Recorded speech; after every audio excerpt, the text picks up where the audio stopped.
and learn. 1,000 times! Nostalgia is one of the most sentimental and magical feelings that come to mind when someone has an urge to relive past memories. You know, nostalgia is like drugs. There's good types and bad types. And nothing says nostalgia like a good type of childhood TV show. When I was younger, I would usually watch Disney Channel and Cartoon Network, Nickelodeon in some cases. There were also some other channels I would usually watch that were exclusive to us Brits. There would be goated shows that would air on the channels and the viewers would be exhilarated to watch episodes after the commercials. Before entering the torture fest known as school, we would be consuming quality kids entertainment.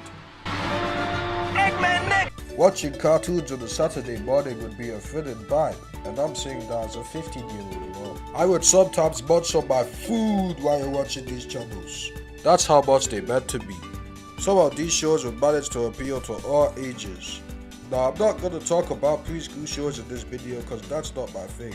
Or unless you're Bluey, because that show is decent. So today, sit down and get that bag of popcorn or whatever you eat while you're watching videos, as I'm going to be covering some spectacular nostalgic shows from the 2010s era, since I spent most of my childhood in that era, as I'm currently 15 years old.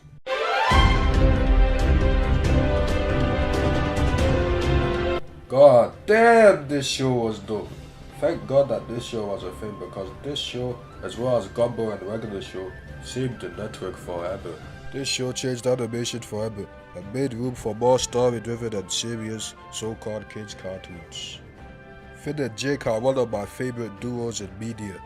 Finn simped for a lot of girls like Princess Bubblegum in the show. Like, that nigga needs to touch thick grass. Jake was the cool older brother that we all wanted to have when we were little kids.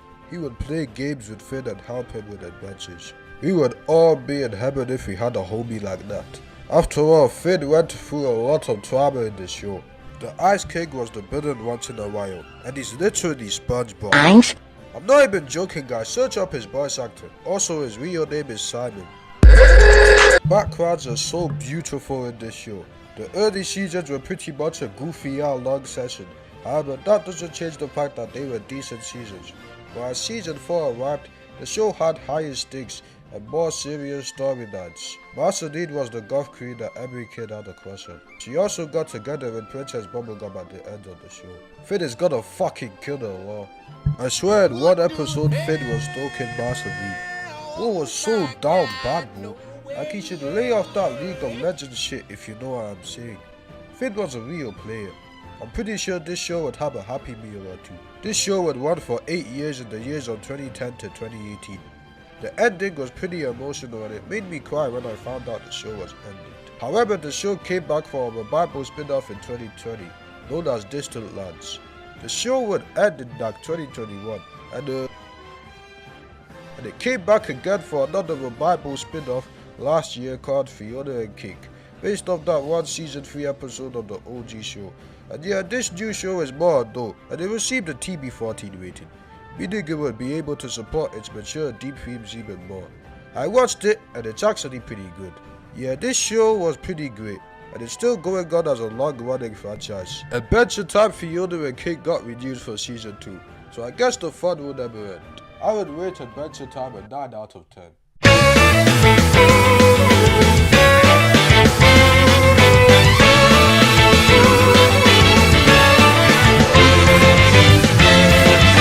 Man, this show was a golden Disney classic. I know this show didn't release in the 2010s, but most of the show ran in the 2010s, so I'm gonna review it in this video. Well, I'm not gonna be sure about that in the future, since this show is getting a revival. Where do I even begin, bro?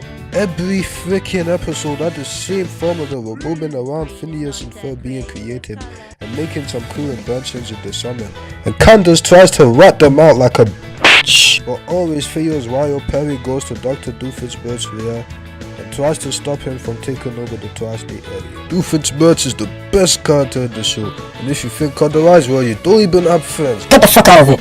Right, so this wasn't in the script, but apparently there's one episode of the show where Dr. Doofenshmirtz saves his 16-year-old daughter from a groomer. Anyways, despite the show having the same structure every episode, it was the pleasant execution of the characters and comedy that made it a cultural phenomenon. Oh my god! The show also had musical numbers every episode. Well, the music in the show freaking slapped. I'm pretty sure the musical numbers are why the show was that popular in the first place. And to be honest, the show's crew really deserved it. This show realized that not only males can be simps, Candace really simped for Jeremy, even though they were together in the first place. While Isabella always tried to impress Phineas, but she failed all the time, but until one time skip episode where Phineas also started to develop feelings for Isabella too, when Isabella finally started to ask him out. They also kissed in the same episode.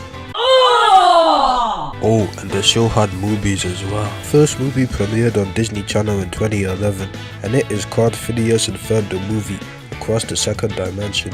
They really didn't need to put the movie in the title, but whatever. This movie was great, and it managed to incorporate all the main elements of the show that made it great and translate it into one movie. I'm too lazy to explain the plot though. Just watch some review or something, I don't know. After the show ended in 2015, it came back for a movie in 2020 during the pandemic. Man, I don't want to reflect on it again. Anyways, the movie is called Phineas and Ferb the Movie, Candace Against the Universe. And yeah, it wasn't as good as the first one, but it was still kinda decent. The animation in the first half looked so fucking atrocious. It looked like a crappy fan animation, but hopefully the show's revival will be better though. But yeah, I've been roughing and God away through. This show is amazing. It has great characters, storytelling, songs, yada yada yada. I give it a 9. Oh my god, what the hell is this? What the fuck is this? What the fuck is this? What the fuck is this? You may be wondering, what the fuck is a Randy Cunningham?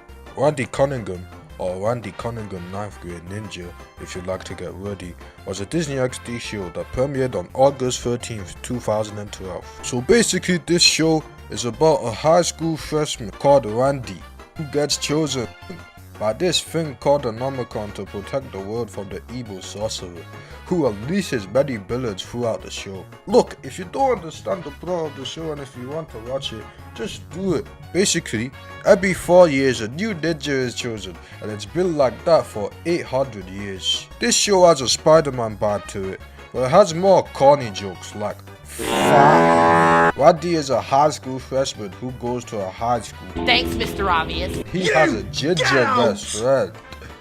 Randy also has a love interest just like Spider-Man, so you'll see a lot of similarities to the franchise. I thought this show was solid when I watched some clips on the internet, and I also watched a few episodes. I saw the theme song, and in my opinion, it's one of the best Disney intros of all time. You should listen to the theme song to know what I'm talking about, and maybe when you listen to it, you will bust all over your screen, you sick fuck. I think the shortened version is better because it doesn't have the corny chorus. Not a lot of big creators have talked about this show before, but so far, LS Mag talked about this show in his video about forgotten Disney XD shows, and to be honest, I think you should watch that video because it covers the show in much better detail. The show sadly ended on a cliffhanger because Disney didn't pick the show for a 3rd season, which is a pretty accurate thing for stubborn ass Disney to do.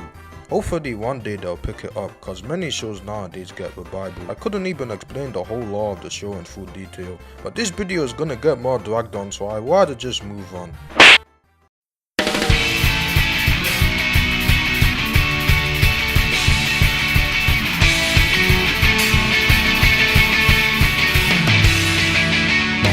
I don't care what any of you say, this is my favorite piece of Disney media of all time. Better than The Lion King, better than Aladdin, hell even better than Toy Story 2. And before you guys get upset, you have to realize that I'm just a 15-year-old nobody on the internet who makes videos about cartoons. This show is just fucking amazing. The characters are so wholesome and relatable. I'm not gonna explain the whole plot of this show because it's pretty iconic, and I'm assuming you already know the lore of the show. The main characters, Dipper and Mabel, relate to me so much as they are twins. As someone who has a twin, I find the moments with them so heartwarming. They're such a great duo, the witty banter and stuff. They just remind me about me and my twin brother. Uncle Stan is such a hilarious uncle who has a very sad backstory. Dipper was a huge fat simp for Randy. This show will cover so many deep topics and mature stuff in just 2 seasons, which is impressive in my book. In one episode, they even addressed age gap crushes, and Randy basically rejected Dipper when he accidentally asked him out. Listen, Dipper, I'm like super flattered, but I'm too old for you. This message has aged so well because there are a lot of people on the internet nowadays who didn't even get this message. You guys know who I'm talking about. I can't really express it in the best way, but honestly man, this show is the magnum opus of Disney Channel. There is just so much execution from the great storytelling and well written characters. They got away with so much on this show, and honestly it just belongs to the early 2010s era of Cartoon Network in my opinion. Now just look at this scene. Alex Hirsch and his crew weren't playing with the mouse at all. Like Disney is baby shit compared to Nickelodeon and Cartoon Network. But this show and some others that this show got influenced by really disproves this point. I remember watching the final batch of episodes and god damn, the stakes were just full on 360'd here. This show had many emotional scenes that other shows targeted to kids wouldn't even bother putting. The villains in this show are a real threat and have great ambitions, especially Bill Cipher. He is my favorite Disney villain, and if you don't agree with me, well then I just gotta spit out my response to your cringe opinion. My dear boy, your perfect intuition is shit. I love how they put secret codes in this show, especially at the end of every episode. The jokes in this show are freaking hysterical. Like this show will probably kill you due to how funny it is. The balance between the comedy and the seriousness in this show is done pretty well by the people who worked on this masterpiece. The worst episodes of the show aren't even that bad. At best they're okay 6 out of 10s. And that's one of the reasons why I love this show so much. I think you should watch the video that Cartoon Team made about this show, as it's way better than my explanation of my experience watching this show. If you are really interested in this topic, I could go on for years about why I love this show so much, but this video is gonna be too long for you guys anyways. I don't know man, this show just really stood out to me, and it was pretty sad to see it go in 2016. At least it ended on a good note and also had a great story to tell for all ages. This show predicted FNAF by the way. Yeah, that's about it for this video. I'm sorry if I didn't talk about some other iconic shows, but I'll probably make a part 2 one day. It may take a while, but I might make it someday. Only if this video does well though. If your opinions differ from mine, then let me know why in the comments and I'll be glad to handle your opinions about these shows. If you like this vid, then go click that sub button with the notification bell on so that you can catch my future uploads. Anyways, moral of the story. Homies help homies. Always.